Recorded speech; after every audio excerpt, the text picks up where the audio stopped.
the most important response is given not by Ukrainian parliament, but by Ukrainian military. And last Friday was really unusual even for Russian propaganda, because Putin looks to be the first invader in history who announced invasion of territories simultaneously with the retreat of his troops with very material losses. So for today, the liberalization of Liman city was confirmed by Ukrainian military, which is another success of Ukraine in the front line, meaning that we changed the situation in the east and in the south dramatically. It started probably in July, when we finally received more than heavy weapons from the West. And we confirmed to all our allies that it is not just demand of the military equipment, it's a critical need which may change the picture of the war. And finally, it is happening, and it's happening now. So that's why Parliament is just providing all needed political and legal decisions. But in fact, all these decisions has been made months ago.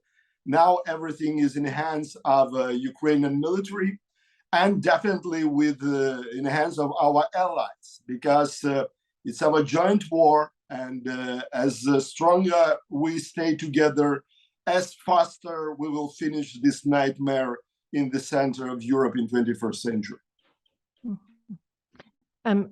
You explain that very well. In terms of heavy weapons, are you talking about tanks? Because there is an issue and a difficulty, is there not, in terms of NATO countries sending tanks to you? Yes, tanks remains to be a challenge.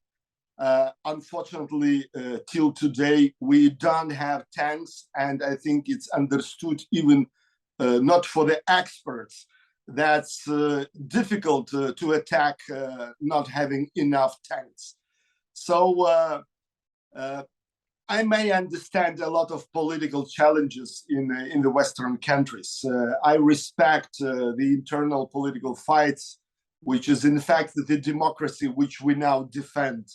But still we need more courage from Western leaders, because I'm repeating during months that duration of this war and the number of victims directly linked to the readiness of the West to provide Ukraine with everything what is needed to defeat Russians on the front line. I think it's finally understood for everyone that only military is the option what can be used to finish this war. You see that Putin, again, coming back to last Friday, he's not just annexing the Ukrainian territories by signing of some funny papers in Kremlin, but in fact, he's publicly mocking all Western rules, traditions, obligations. He's showing to everyone that he can do wherever he wants.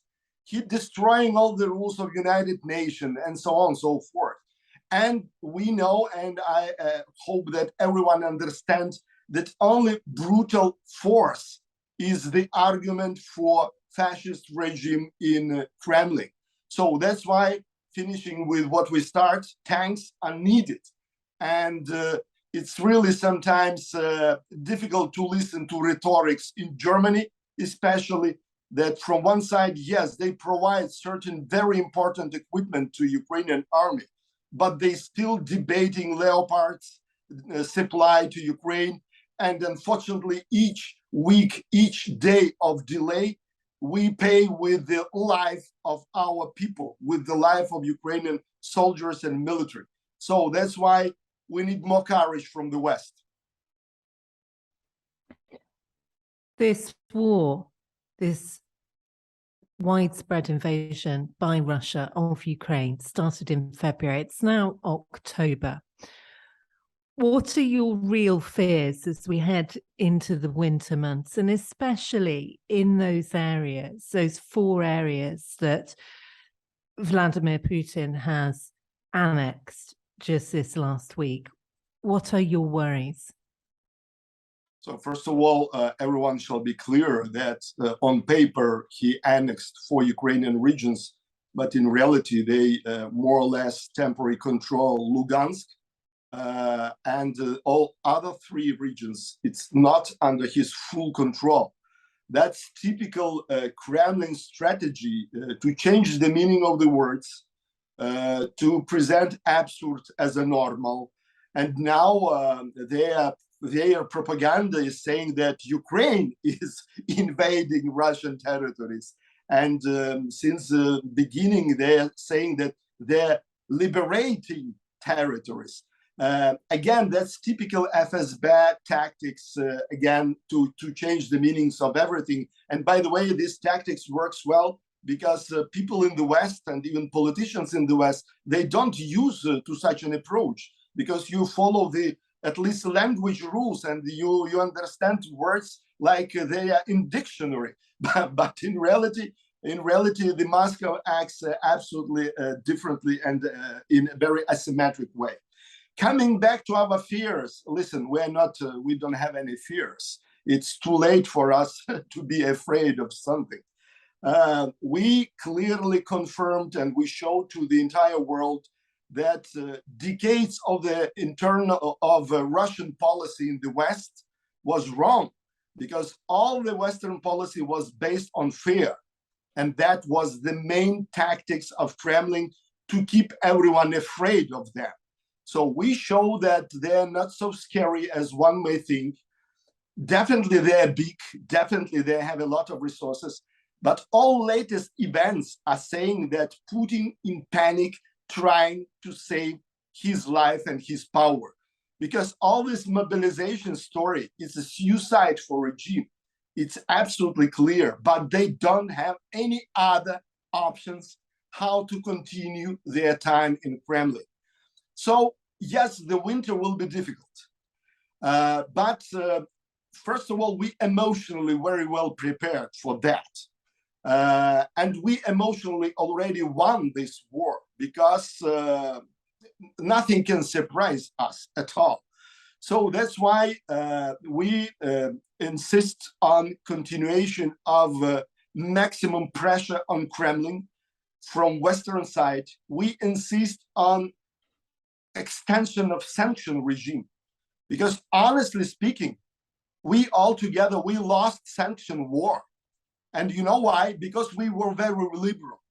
We were using sanctions as a disciplinary fine, something like that. But the sanction is a tool of warfare. You cannot fight just with the left hand if you are boxing. You need to use at least all your capacity if you want to win. So that's why economical sanctions remain a target for the West, and you need to switch off Russian economy from global markets.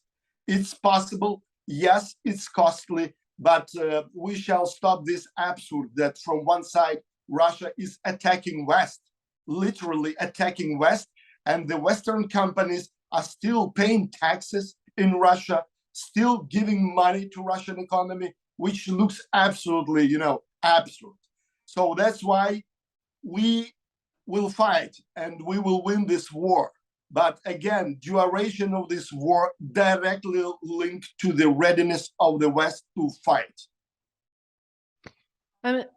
Andrii, you talked there about the sanctions, and Western leaders have been very vocal on President Putin's actions, but you're saying words are not enough, and those sanctions, you don't believe, have been doing what they're designed to do. Exactly. We know that the Russian GDP decline this year is much, much less than it was expected when we start sanction fight.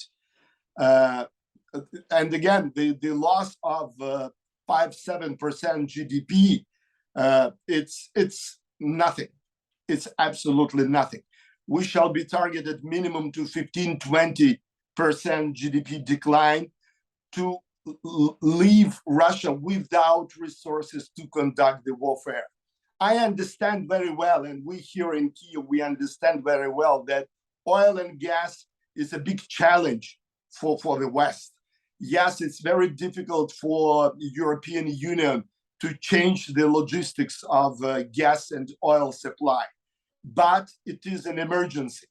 Yes, it is difficult decisions, and only now we will see the real limitation, for example, for coal. But it could be done months and months ago. Again, statements is important, words is important, but more courage and more tough actions is what is needed when you are at war. And I think everyone understands that we all at war together. We are on one side of the barricade, but Ukraine is fighting physically with the hands of our men and women. The West is still lucky just to fight with resources. So you just pay money, you may lose money, but believe me, it's nothing comparing to nightmare which is happening in Ukraine for millions of people. So that's why, yes, we need more real sanctions as a second demand to more military support to Ukraine, because again, altogether, it will bring us to the end of this nightmare in Europe. And I think everyone wants to finish this war as fast as possible. Just a final few questions. We won't keep you too much longer, but by its very nature, war is a horrific thing. And last week, we heard of a Russian strike in Zaporizhzhia. It killed 23 people, wounded 28 in a humanitarian convoy. Reports suggested that this was a civilian convoy of cars that were heading to pick up relatives trying to flee Russia. How will you hold those accountable for these attacks and many more like these? Till today, Russia committed thousands of war crimes in Ukraine. If we respect the international law, if we respect the rules of the civilization, war crimes shall be punished. And we all need to understand why Russian regime appeared, why Russian fascism again appeared. And the answer is very simple, because the West was too fast to celebrate the victory in the Cold War in 1991. The West did nothing to punish the crimes of communist regime in Soviet Union, because the Soviet regime was not better than fascist regime in Germany. Millions was killed in Soviet Union. Nations were deported. So it was a nightmare during decades. But these crimes was not punished, and the whole history of Soviet Union remained to be a core narrative for so-called New Russia. And it is a good lesson for all of us that if evil is not punished, it will come back. So that's why the Ukrainian parliament, the Ukrainian politicians are spending a lot of efforts together with all our law enforcement institutions. And I'm working on this issue because I'm the first deputy head of law enforcement committee of the Ukrainian parliament, working with investigation of all war crimes to bring everyone to accountability. And we're not talking about political leadership only. Everyone who killed, everyone who raped in Ukraine shall be punished. And if we will not do that, we will not finish this war, and we will have a huge threat to Europe and to the world. So that's why, yes, it's a huge challenge. It requires a lot of resources and time. I think you will, even if you are not an expert, you may imagine that thousands of crimes shall be documented, investigated with all expertise and all things like that. It requires huge resources. Our allies are helping us a lot, but we need to bring all that to tribunal, to international tribunal again, not to let it happen in the future. During decades, on May 8th, Europe was repeating never again, never again. Unfortunately, we did not enough not to make it happen again. So that's why bringing Russia to accountability, that's another target of our joint actions with allies. Ukraine has officially, over the past couple of days, applied for NATO membership. You've talked about wanting to apply for NATO membership. President Zelensky has announced that that process has been requested. How realistic is that at the moment? Look, we need to remember why NATO was established. NATO was established to fight Soviet regime if Soviet regime will attack. Since that time, Soviet regime just changed its license plate, because modern Russian Federation, it is the same Soviet Union as it was in 1991, but with reduced territories which we were able to receive as independent countries. But Soviet Union, it was KGB empire. Now we are witnessing FSB empire. So it is the same story. And now Ukraine is fighting with this empire physically. In fact, doing the job which NATO supposed to do when NATO was established. So that's why we are de facto the member of NATO, doing the job which is prescribed by the Charter of NATO. From another hand, it is very well understood that one of the big results of this big war will be the reload of international institutions, starting from United Nations, with all this ridiculous model invented by Joseph Stalin, with all the Security Council, with the veto right for so-called Russia. By the way, in the UN Charter, it's still USSR. Many people don't realize that. Finishing with the changing of the rules of European Union, because yes, from one side, unanimous decisions looks very democratic, but in reality, it does not work when you need to adopt fast and tough decisions.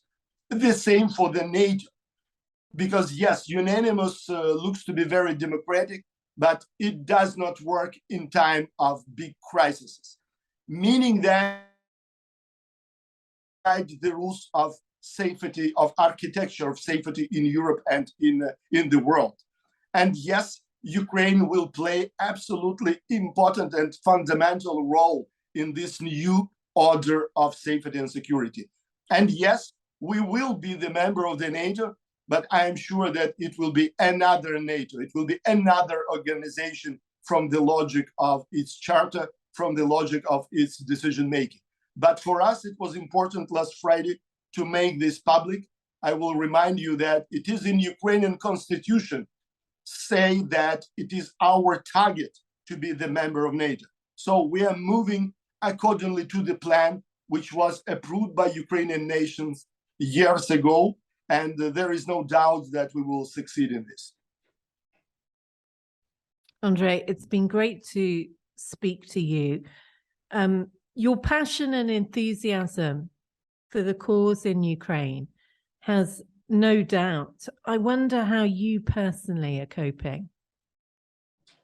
Listen, I'm okay. For me, the only big challenge, like for millions of others, was safety and security of my 4 kids. My 3 daughters, they now in France.